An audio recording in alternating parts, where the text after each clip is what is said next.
Estou numa série sobre família, construindo casas de paz. Casas de paz. Na semana passada eu falei um pouco sobre como construir uma casa de vida.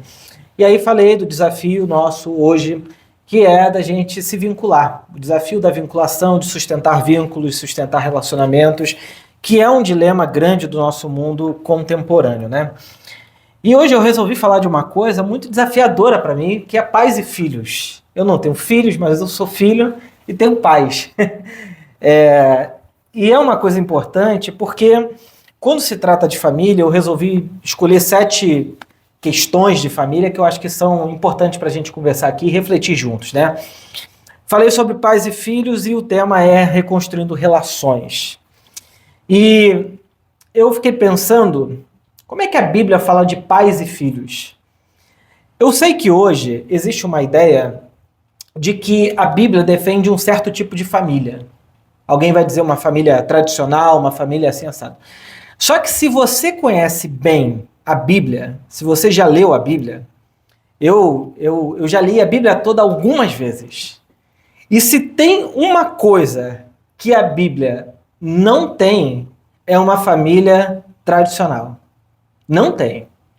Pode ser um ideal de uma sociedade, pode ser um ideal de um grupo de pessoas, mas a Bíblia não tem uma família tradicional bonitinha. Essa família, como a gente defende, é uma família que veio depois da Revolução Industrial, especialmente do século XVIII e XIX para frente. A Bíblia, ela não tem aquela família margarina. Eu sei que isso é um exemplo antigo, mas tinha um comercial antigamente da margarina, da família toda bonitinha, sentada na mesa, muita comida, como sempre, e a margarina era o que unia as pessoas ali. E até se criou uma ideia de uma família assim meio margarina, sabe? Uma família bonitinha, toda muito bem estruturada. Mas o fato é que na Bíblia Sagrada a gente não encontra uma família perfeita. E isso já é um grande alívio para a gente, porque isso demonstra que a Bíblia ela lida com famílias reais. Você olha para a família de Abraão, ela é uma família cheia de conflitos. Abraão tinha uma esposa, Sara tinha concubina, a Sara não podia engravidar, ele resolveu ter filho com a concubina e uma série de conflitos. A família dos seus filhos, Isaac e Jacó, Israel, também teve muitos conflitos. A família de Davi nem se fala, a família de Davi. A família de Salomão se divide o reino de Israel.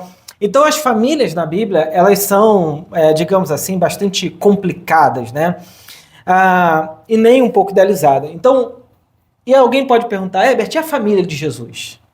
A família de Jesus é a família maneira, perfeita, bonitinha? Bom, na realidade, a família de Jesus Cristo também não é assim, tão idealizada assim. E isso começa com o próprio Deus que resolve chamar uma menina, provavelmente por volta de 12 anos de idade, para fazer com que, através dela, nascesse o Salvador do mundo. Porque Maria, quando foi prometida em casamento a José, ela, assim como todas as meninas de Israel, eram prometidas quando menstruavam, que poderiam dar filhos. Então eram meninas muito novinhas, né? 12, 13 anos, e elas já poderiam casar a partir desse momento. Então, o que a gente sabe é que Maria, ela deu à luz a Jesus, provavelmente ainda na adolescência para nós hoje. E era casada com um homem, até onde se sabe, e isso seguindo a tradição da igreja, que provavelmente já tinha tido um casamento, que era José, e provavelmente teve filhos desse primeiro casamento. A lógica, que é o que a gente sabe, né, que José provavelmente, os irmãos de Jesus, eram talvez irmãos, meio-irmãos. Eles eram filhos de José, mas não filhos de Maria. E isso é um grande debate, porque José provavelmente era um homem mais velho. Então a família de Jesus já nasce com dinâmicas, digamos assim, pouco convencionais. Essa é a família de Jesus. E Jesus, por outro lado, não era aquele filho assim perfeito, como se pensa um filho, né? Maravilhoso, calmo, perfeito. Eu lembro uma vez, meu pai veio conversar comigo seriamente, assim, porque eu fazia muita loucura, meu Deus. Era uma pessoa assim, meio descompensada, eu acho. Meu pai veio falar comigo e falou assim, meu filho, acho que você não vai dar certo na vida. Virei pastor. Não, brincadeira, piada. Ele falou, acho que tu não vai dar certo na vida porque eu faltei 3 meses de aula direto na minha casa. Meu pai ficou doido com isso. Não devia ter feito isso, obviamente, mas assim, fiz, né? Pra jogar bola, pra ficar jogando ping-pong, pra ir pra praia, pra fazer um monte de coisa, né? E aí eu lembro que assim, era um conflito na minha casa, né? E aí eu fico pensando como que a família de Jesus também teve que lidar com desafios com ele. Uma vez a mãe de Jesus, Maria, foi procurar o seu filho e Jesus falou o seguinte, o que que eu tenho contigo, mulher? O que que eu tenho a ver contigo? 12 anos de idade, dar uma resposta dessa para a mãe. Não é fácil, né? Então, eu acho que eu tenho muito a ver com Jesus, isso que é bom para mim. Uma vez a mãe de Jesus veio para ele interrogar ele de uma série de coisas, e Jesus falou o seguinte, quem é minha mãe, quem são meus irmãos, quem é minha irmã, senão aqueles que ouvem a palavra de Deus e praticam. E isso aparece nos 3 evangelhos sinóticos, né? Mateus, Marcos e Lucas. Então, hoje, para a gente falar sobre a relação de pais e filhos, eu escolhi falar sobre a vida de Jesus, relatada no Evangelho de Lucas, no capítulo 2, dos versos 40 ao 52, que é aquele episódio que Jesus vai para o templo com 12 anos de idade e tem uma série de complicações que a gente vai conversar aqui hoje. Diz assim, ali o menino foi crescendo, saudável e forte. Era cheio de sabedoria e o favor de Deus estava sobre ele. Jesus conversava com os mestres da lei. Todos os anos, os pais de Jesus iam a Jerusalém para a festa da Páscoa. Quando Jesus completou 12 anos, foram à festa como de costume. Terminada a celebração, partiram de volta para Nazaré, mas Jesus ficou para trás, em Jerusalém, sem que seus pais notassem sua falta. Você imagina. A caravana foi para Jerusalém, para as festas que tinham em Jerusalém. Os pais voltam para casa. Cadê Jesus? Cadê o menino? Imagina a Fernanda, com 12 anos de idade, Júlia e Dani, fala assim, olha, vamos fazer uma viagem, sabe, para Nova York. Aumentei o nível, né? Nova York. Então, vai para Nova York.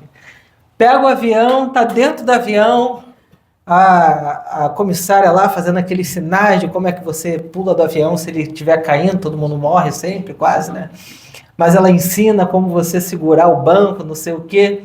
De repente, Júlio e Dani se dão conta, cadê Fernanda? Ficou. Era mais ou menos isso. Era um menino de 12 anos, no templo, e os seus pais simplesmente esqueceram dele. Essa é a verdade. E aí, o texto diz o seguinte, pensaram que ele estivesse entre os demais viajantes, mas depois de caminharem um dia inteiro, começaram a procurá-lo entre os parentes e amigos. Um dia inteiro de caminhada. Como não encontravam, voltaram a Jerusalém para procurá-lo. Por fim, depois de 3 dias, acharam Jesus no templo, sentado entre os mestres da lei, ouvindo-os e fazendo perguntas. Todos que o ouviam se admiravam de seu entendimento e de suas respostas. Quando viram, seus pais ficaram perplexos. Sua mãe lhe disse, filho, por que você fez isso conosco? Se Jesus tinha 12 e se Maria teve Jesus com 12, é provável que ela tinha 24 anos de idade aqui. Certo? Filho, por que você fez isso com a gente? Seu pai e eu estávamos aflitos, procurando você por toda parte. A resposta de Jesus, doce, amável, como ele era. Mas por que você estava me procurando? 3 dias depois. Perguntou ele, não sabiam que eu deveria estar na casa de meu pai? Não entenderam, porém, o que ele quis dizer. Às vezes, tem livros vendidos aí que diz assim, Jesus, o maior mestre que já existiu. Mas várias vezes na Bíblia ninguém entende nada do que ele diz, como nesse caso. Então ele não era tão bom pedagogicamente falando assim. Ele falava uma série de coisas que muita gente não entendia. Então voltou para casa, voltou com seus pais para Nazaré. Eles eram obedientes. Sua mãe guardava todas essas coisas no coração, ressentida. Não está ressentida no texto, é coisa minha. Jesus cresceu em sabedoria, em estatura e no favor de Deus e das pessoas. Bom, a Bíblia não esconde tensões familiares. Essa é uma coisa bonita da Bíblia. A Bíblia, ela é um livro real e fala de gente de verdade. E talvez para nos confortar e nos tranquilizar diante do fato de que quando às vezes a gente olha para as nossas famílias, a gente acha, minha família não é tão perfeita assim, minha família é confusa, tem problema, tem isso e aquilo, mas as famílias bíblicas também são a mesma coisa. A Bíblia não é um livro de heróis, de heroínas, de pessoas perfeitas, é um livro de gente real que lida com dramas reais da vida. E por isso que ela pode nos inspirar tanto a viver a nossa vida, né? Então, apesar de a gente não ter idealizações na Bíblia, ela nos ensina como que a gente pode lidar com esses conflitos geracionais, que são naturais, que são comuns, inclusive, de acontecer. Então, em primeiro lugar, a gente aprende aqui a importância das solenidades cíclicas. Esse texto que a gente acabou de ler, no verso 41 e 42, usa 3 palavrinhas que são interessantes. Anualmente, festa e costume. Diz que anualmente eles iam para aquela festa porque era um costume deles. Se tem uma coisa que é importante na vida, é as solenidades cíclicas. A nossa cultura está perdendo isso. As festas de Natal, por exemplo, que reúne uma família inteira, está cada vez mais fragmentada, cada vez menor, cada vez com menos importância. E isso é uma questão, eu acho, para o nosso tempo. O sentimento de solidão, o sentimento de desconexão da própria família, tem a ver também com o fato de que a gente perdeu o costume de vivenciar certas solenidades que faz parte daquela família, da identidade daquela família, da identidade daquela casa, e é a maneira como se constrói uma memória afetiva com aquelas pessoas. Se nós não temos solenidades cíclicas, a gente não tem, digamos assim, memórias da nossa vida. Por exemplo, se eu perguntar para cada um de vocês aqui, o que vocês lembram, qual é a grande memória da sua família? Você não vai dizer assim, um dia que meu pai e minha mãe brigaram comigo. Talvez é uma lembrança, mas talvez você lembre assim, poxa, todo ano eu ia para tal lugar. Todo ano eu fazia isso com a minha família. Por exemplo, alguém aqui tem essa memória de fazer alguma coisa em família? O que vocês faziam? Dá exemplos aí práticos, não é para ficar... Ir pra roça com a família. Você ia para a roça? Sua família todo ano tinha esse hábito de ir para a roça. Avó. Onde que é a roça? A roça é muito grande. Zona Rural de Nova Iguaçu. Zona Rural, Douro, sim. Jaceruba. Uhum. Ia para a roça, mas... Região dos Lagos. Nossa, chique, hein? Pô, é outro nível, a região dos lagos, né? Ia pra serra, lugar mansão, né? Eu sei, Felipe, aquelas casas com 12 quartos. Comer caranguejo, todo domingo no mesmo bar. Todo domingo? Comer caranguejo? Comer caranguejo. Aonde isso? Em Aracaju. Em Aracaju? Caramba! Criação do Goiamu em casa. Guaiamu, não sei nem o que é isso. É o primo do caranguejo. Tá certo. Tem a pizza pequena para grande. Ah, é? Ah, então se goia. E aí, qual solenidade cíclica vocês viviam dentro de casa? Todo domingo a gente sentava juntos na mesa e ficava horas comendo e rindo e conversando. A sua família toda? Todo domingo. Vocês não concordam comigo que essas coisas estão morrendo dentro das famílias, das vivências? Não é uma coisa assim que a gente manteve, é uma coisa que está morrendo, está perdendo. Só que esse é o caminho mais rápido para a gente perder a nossa memória. Porque o que constrói memória não são momentos pontuais muito marcantes. O que constrói memória são coisas cíclicas. Aquilo que a gente repete, aquilo que a gente faz de maneira intencional. Às vezes, por exemplo, na minha casa, na minha família, a minha família é muito pequena, assim, meu pai, minha mãe, eu, minha irmã, e depois vem minha prima morar com a gente. Então não tinha hábito de reunir família grande, sabe, muita gente. Mas eu lembro que todo domingo, como meu pai trabalhava em comércio, domingo era o dia que ele estava em casa. Todo domingo, à tarde, era o dia da gente almoçar junto em família. Era isso que eu fazia e era o dia mais feliz para mim porque eu podia comprar uma Pepsi. Cara, sério. Hoje em dia é uma facilidade enorme, mas eu não sei porquê, quando eu era criança, Coca-Cola e Pepsi era coisa de final de semana, ou hambúrguer, essas coisas, né? Não rolava de comprar uma Pepsizinha assim pra... E era aquela de 1,5 litro, 2 litros para a família toda e ponto final, era assim. Então, quando a gente fala de formar uma identidade cultural e familiar, essas festas cíclicas são muito importantes. Essas solenidades familiares e de vida são muito importantes. Ninguém aprende sem rotina. Ninguém aprende sem rito, sem inculcação das coisas. Para a gente aprender, por que o culto, por exemplo, é todo domingo, né? Porque essa é a única maneira da gente relembrar continuamente que nós celebramos a ressurreição de Cristo todo domingo há 2000 e poucos anos. Essa é a maneira que a igreja encontrou. Por exemplo, na igreja que eu e algumas pessoas aqui cresceram, tinham festas. Páscoa, era muito importante o dia da Páscoa. Pentecostes, que geralmente acontece no meio do ano, festa de Pentecostes, muito importante. Natal, muito importante. Então são solenidades que vão nos lembrando continuamente quem nós somos. Então, por exemplo, estudos antropológicos mostram que quando você vai quebrando certos altares, certos objetos sagrados para uma cultura e para um povo, o que acontece é um sentimento de vazio enorme, porque eles perderam uma referência importante para eles. Uma pessoa, por exemplo, brasileiro que vai migrar para outro país, é um luto enorme, muito profundo. Por quê? Aquilo que para nós é habitual em outro país, em outra cultura, em uma outra realidade, é completamente diferente. É um luto, é uma perda. Então, quando nós lemos esse texto nos ensina uma coisa muito importante. Nós precisamos reaprender a ter solenidades cíclicas dentro da nossa relação familiar. Precisamos. Porque senão a internet, o smartphone e a televisão vão tomar todo o espaço e o sentimento de pertencimento, que era parte de uma família, acaba. Por isso que não tenham dúvidas. Por exemplo, essa semana foi meu aniversário de casamento com a Lidiane. 8 anos de casados. Caraca, muito bom.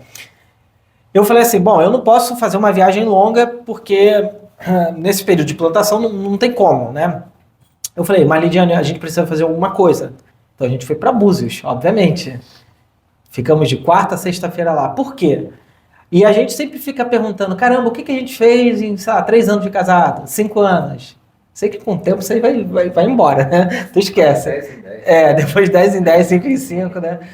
Mas assim, a gente precisa colocar na nossa agenda, na nossa vida, a nossa própria história.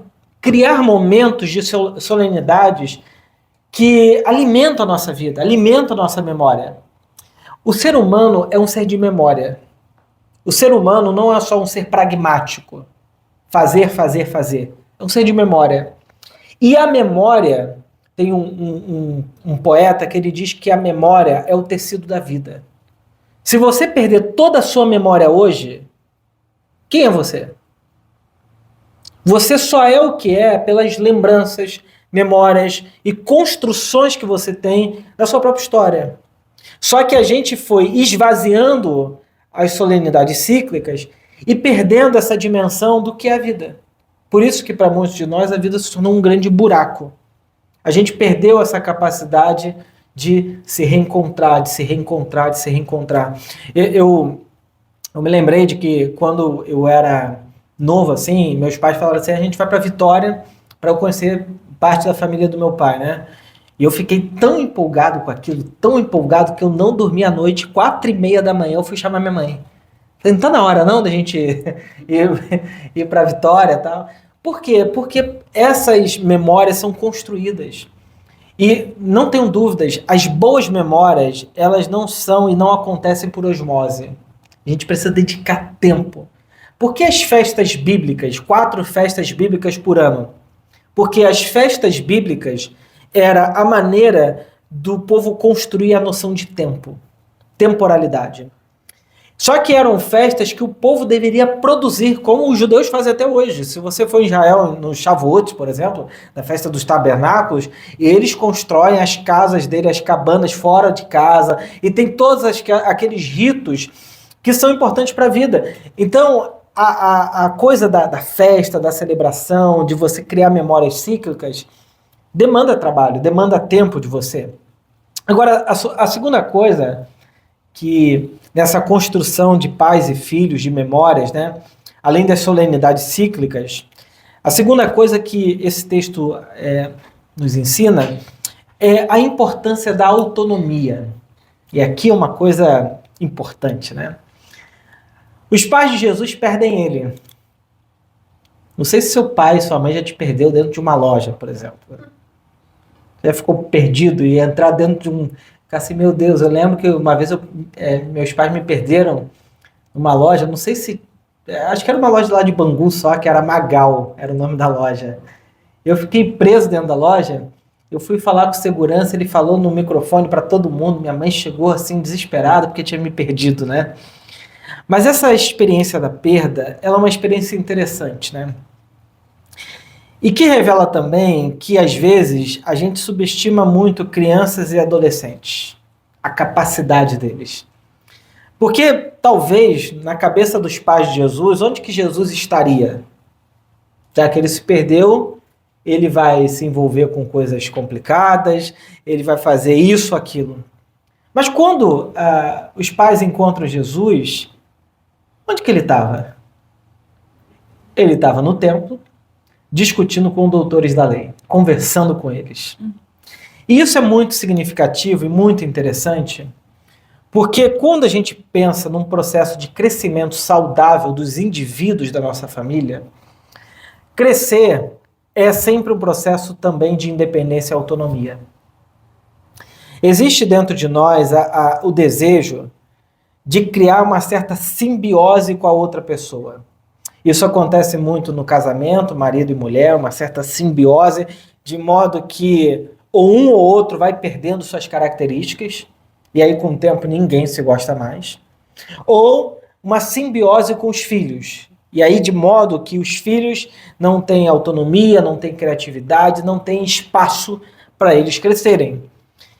E isso para muita gente pode parecer cuidado. Quando a gente fala assim, não, mas eu estou fazendo isso porque eu estou cuidando, eu estou me importando, eu estou ali trabalhando para cuidar do meu filho e da minha filha. Só que essa super proteção que às vezes muitos pais têm com seus filhos, e filhos também, depois que crescem, têm com seus pais, uma preocupação excessiva de talvez oferecer para os pais tudo aquilo que eles acham que deveriam oferecer, e aí fica uma certa relação de culpa, um certo pesar, uma coisa meio esquisita. Essa superproteção não cria espaços de autonomia, não cria espaços de interdependência. E isso é muito importante para a vida. Porque a nossa tendência, a tendência do ser humano, é se vincular de tal forma que você coloca o outro quase como sendo você mesmo. E uma coisa que é muito importante para todos nós, seja no casamento, seja na relação de pais e filhos, de filhos e pais, é criar espaços. E essa criação de espaços, ela permite que as pessoas cresçam. Por exemplo, por que um bebê precisa do berço? O berço talvez seja um espaço, e o primeiro espaço de separação da mãe. A criança que nasce, ela nasce numa relação simbiótica com a mãe. E o berço é o primeiro espaço de separação que existe da mãe e do bebê. Depois o quarto, depois o casamento, outras coisas, viaja ou se mudar, por aí vai. Mas existem espaços de separação. Uma mãe muito super protetiva e super apegada, ela vai fazer o quê? Não vai permitir esses espaços de serem criados. O que acontece é, às vezes, como eu já encontrei muitas mães dizendo, meu Deus, o meu filho tem 47 anos e não sai da minha casa. E por quê? Porque não criou espaços de dependência, espaços de sofrimento, espaços para dor, espaço para tomar as decisões, inclusive ruins. Isso é muito importante. Eu tive uma mãe assim super protetiva, meio invasiva até. E para eu conseguir criar a autonomia dela, às vezes a gente tinha que brigar muito. Porque brigar nem sempre é ruim. É claro, quando a coisa é respeitosa, digamos assim, é claro que adolescente respeitoso não combina muito, né? Mas assim, A briga do adolescente, muitas das vezes, é ele tentando entender quem ele é nesse mundo. E aí os conflitos que cria, os pontos de embate que se cria, às vezes é para dizer o seguinte: deixa eu me separar um pouco de você para eu saber quem eu sou, para saber qual é a minha história, qual é a minha vida, o que eu faço nesse mundo, o que eu estou fazendo aqui, né? Então, quando há essa experiência de autonomia, a gente está criando um espaço onde as pessoas possam amadurecer, crescer, sofrer, lidar com as suas perdas, com as suas dores, com os seus sofrimentos. E isso é muito importante também na experiência da relação desses conflitos de pais e filhos. Então, os pais não deveriam oferecer aos seus filhos tudo o que eles precisam, mesmo podendo. Não deveriam. Deve sempre existir um espaço de criatividade, de trabalho, de lidar com a angústia de não ter tudo. Eu lembro que era assim na minha casa, não sei se na casa de vocês era assim. Meu pai botava mais limites e minha mãe me dava tudo que eu queria. Então, às vezes eu falava: pai, me dá tal coisa. Ele fala: não, ainda não vou te dar isso, ou não tem dinheiro, ou não sei o que lá. Mãe, me dá tal coisa. Ah, tá bom, a gente vai tentando ver se dá para comprar. E aí, às vezes, isso criava um conflito entre eles, né? Porque eu aprendi desde cedo que o pai era mais restritivo e a mãe fazia tudo que eu queria. Então, você imagina como é lidar com esse lugar onde eu tenho que negociar o tempo todo, com meu pai e com a minha mãe. Só que com o tempo eu fui aprendendo que é muito importante eu ter o limite que meu pai colocava para mim. Por quê? Porque apesar disso gerar uma certa raiva que eu ficava dele, né? Uma certa indignação por eu saber que ele tinha dinheiro e às vezes não queria me dar mesmo tendo dinheiro, eu aprendi também que isso é um limite importante para mim. É um limite importante para eu criar as minhas condições de vida. Porque se eu sempre tenho tudo que eu preciso, eu não preciso trabalhar por mim, eu não preciso trabalhar para criar minhas coisas. E não tenham dúvida, gente, por mais dinheiro que uma pessoa tenha, ela pode dizer assim: eu tenho tudo bem. Mas se ela não trabalha e não constrói a sua própria história, mesmo tendo tudo financeiramente, ela não vai ter nada.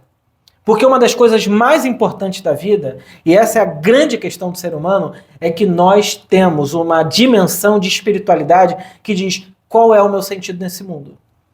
E quando a gente conversa de sentido, propósito, vida, tem muito a ver sobre qual é o lugar que eu coloco o meu trabalho, aonde eu sou produtivo, qual é o lugar que, fazendo o que eu faço, eu tenho uma recompensa emocional daquilo. Então, o dinheiro é uma coisa importante para a vida, muito importante, mas ele não traz necessariamente satisfação para a alma. O que traz satisfação para a alma é você atrelar o seu propósito, o seu sentido de vida com aquilo que te traz uma recompensa financeira. Então, eu já conversei com algumas pessoas que diziam o seguinte: eu tenho tudo, sempre tive tudo, mas a minha vida parece não fazer sentido nenhum. Sentido no sentido daquilo que se sente e sentido no sentido de direção. A minha vida parece que virou um grande buraco. E por quê?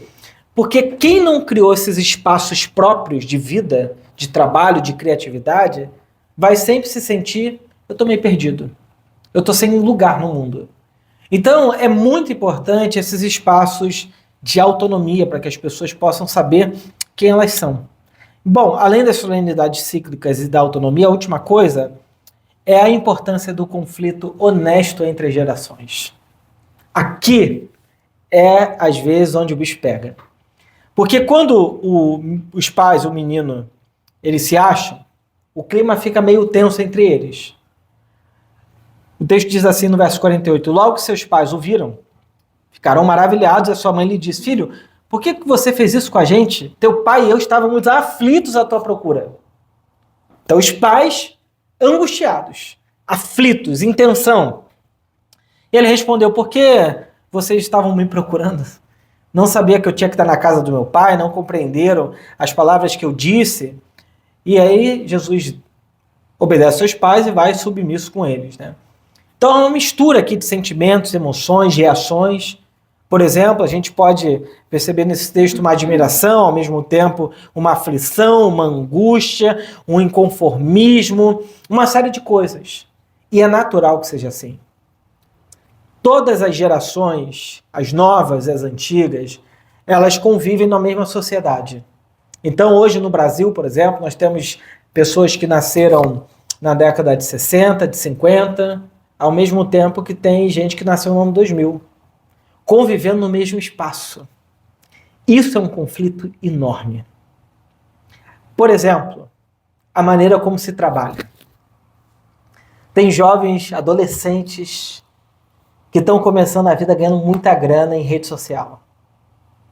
E a gente tem um grupo enorme de pessoas que trabalho é trabalho formal, tradicional. Você tem que ir para o escritório de segunda a sexta, de tal hora a tal hora. Isso é trabalhar. E aí tem uma galera que fala assim, pô, mas com o meu telefone eu ganho muito mais dinheiro que você, inclusive. Como é que lida com essa coisa? Como é que a gente lida com essa dinâmica? E isso eu estou falando só a nível de como se trabalha, o mercado de trabalho. Eu que fiz o meu TCC da faculdade sobre trabalho e espiritualidade, uma das coisas muito interessantes é perceber que na Revolução Industrial, o modelo de sucesso era você entrar numa empresa, passar 30, 40 anos naquela empresa e terminar tendo subido os degraus daquela empresa dizendo, eu tive uma carreira de sucesso. Era isso. 30, 40 anos, modelo de Taylor de Ford. Trabalhar, crescer naquela empresa. E esse modelo tradicional se manteve, de certa maneira. Talvez até a pandemia. Hoje, sucesso não tem mais a ver com cumprir uma carreira de 30, 40 anos. Sucesso tem a ver com significado, sentido, salário, liberdade, onde se mora, onde deixa de morar. Tudo isso é o pacote do sucesso. Conflito entre duas gerações. Por exemplo, para o meu pai, sucesso para ele, eu ser um homem bem-sucedido era eu entrar num concurso público, fazer um concurso público e ter uma carreira estatal. Porque ele viveu numa época em que a instabilidade econômica era um negócio absurdo. E para ele, estabilidade era o quê? Entrar no emprego público e ficar a vida toda. Isso era, assim, o sucesso da classe trabalhadora, especialmente o meu pai, que é trabalhista até a alma. E sempre foi. Então, esse era o modelo de sucesso. De repente, chego para o meu pai e falo assim, pai, dinheiro para mim não é tudo, eu tenho uma vocação. Com 17 anos, falo, eu vou morar em São Paulo, fazer teologia. Meu pai, meu filho, você vai viver do quê? Eu lembro dessa pergunta, você vai viver do quê? Entende? Isso tem a ver com vocação, tem a ver com sonho, tem a ver com desejo. Essas coisas mudam muito. Imagina sei lá, seu filho, seu neto chega para você e fala assim, olha, eu tenho um emprego maravilhoso, eu não quero mais esse emprego, você, sei lá, cozinheira. Eu vou trabalhar com viagem, fazendo vlog de viagem. É uma loucura. Mas tem muita gente que ganha muito dinheiro e é feliz fazendo isso. Porque o paradigma do sucesso hoje não é só ganhar dinheiro, é ter satisfação, sentido, propósito, uma série de coisas que estão para além do dinheiro. Então, quando a gente fala do conflito honesto entre as gerações, passa por aí. Passa com o pai em conflito com o filho, como eu já encontrei como pastor, né, de igreja algumas vezes. Pessoas dizendo, caramba, Herbert, essa foi uma fala que eu ouvi de uma pessoa assim, muito bem formada, com a vida financeira maravilhosa, falando assim, eu tô numa crise. Meu filho fala para mim que ganha dinheiro jogando videogame. E ele é uma pessoa assim, da vida pública, né? Trabalha em vida pública e para ele é isso. Ele falou, cara, eu não tô entendendo, tá sendo muito difícil isso para mim, tá sendo um conflito enorme.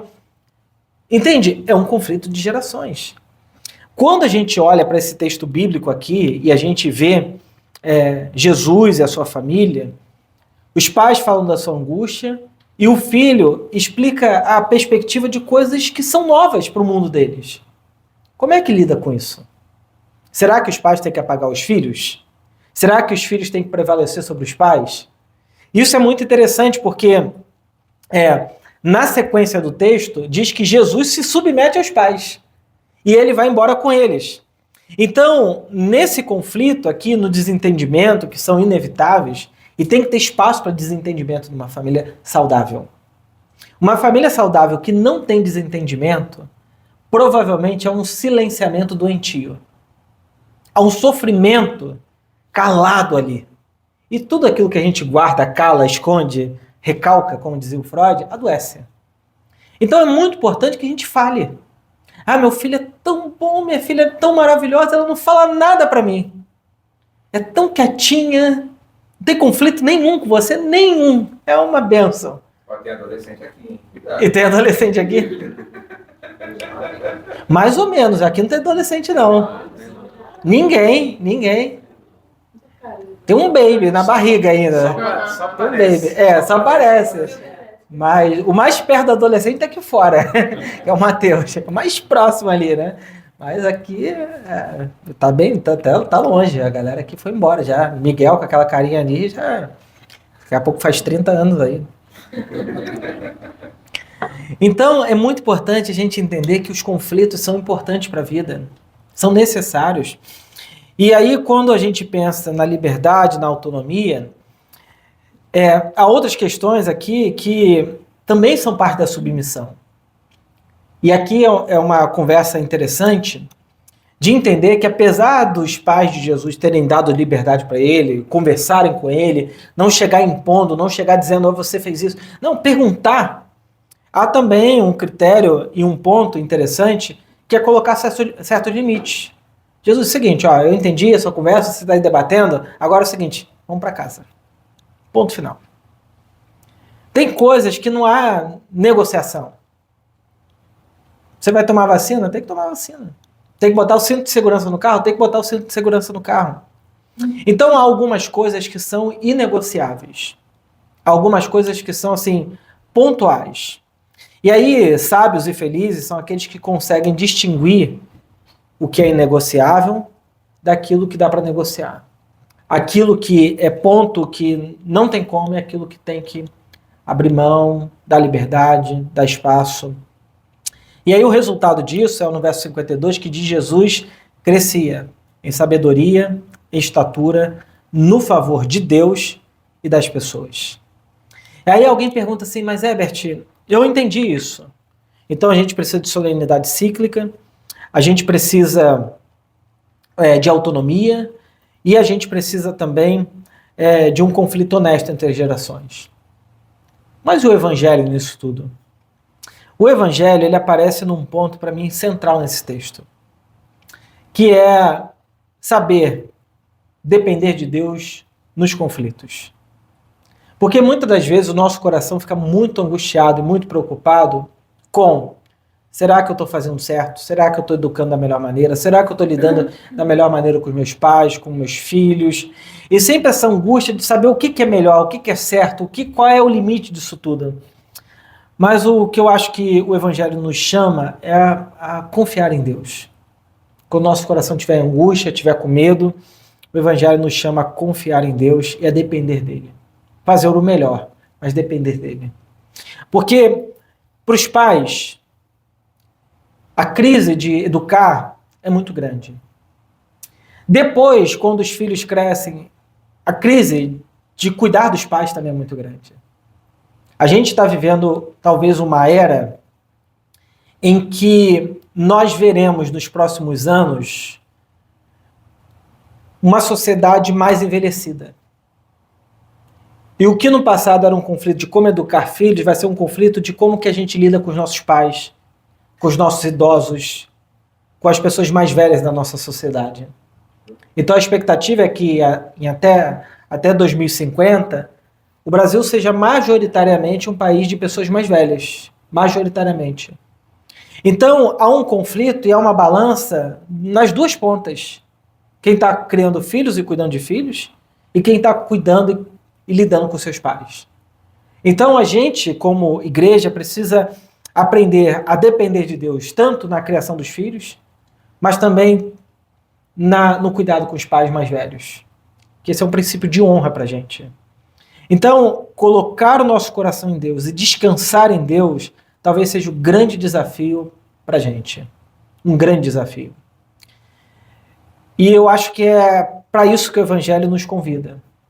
A depender de Deus, confiar em Deus, sabendo lidar bem com tudo aquilo que a história vai propondo para a gente. Tudo aquilo que vai aparecendo de novo, sem rejeitar, mas sabendo o que dá para negociar, o que não dá para negociar, o que é ponto de conflito, pacificação, ponto também de transformação, porque, sem sombra de dúvidas, os mais novos às vezes trazem coisas para os mais velhos que mudam a cabeça, percepções, perspectivas que antes era muito consolidada, de repente a coisa muda. Isso faz parte da dinâmica da vida. O que não dá para quebrar é, por ser tão inflexível, a gente perder e ir perdendo as nossas relações familiares. Não dá. Então, quanto maior a sua flexibilidade de lidar com os conflitos familiares, melhor vai ser para você manter a família. Porque quem é inflexível acha que é melhor perder a família do que perder a opinião. Ser flexível é talvez saber, bom, nós pensamos diferente, nesse ponto, nesse, naquele, mas eu não quero perder a minha família, porque as pessoas, para mim, são mais importantes, às vezes, inclusive, do que a opinião delas. Isso vale para política, isso vale para... Escolhe aí o que você quiser. Então, que Deus nos ajude a lidar com essas questões, com esses conflitos de gerações.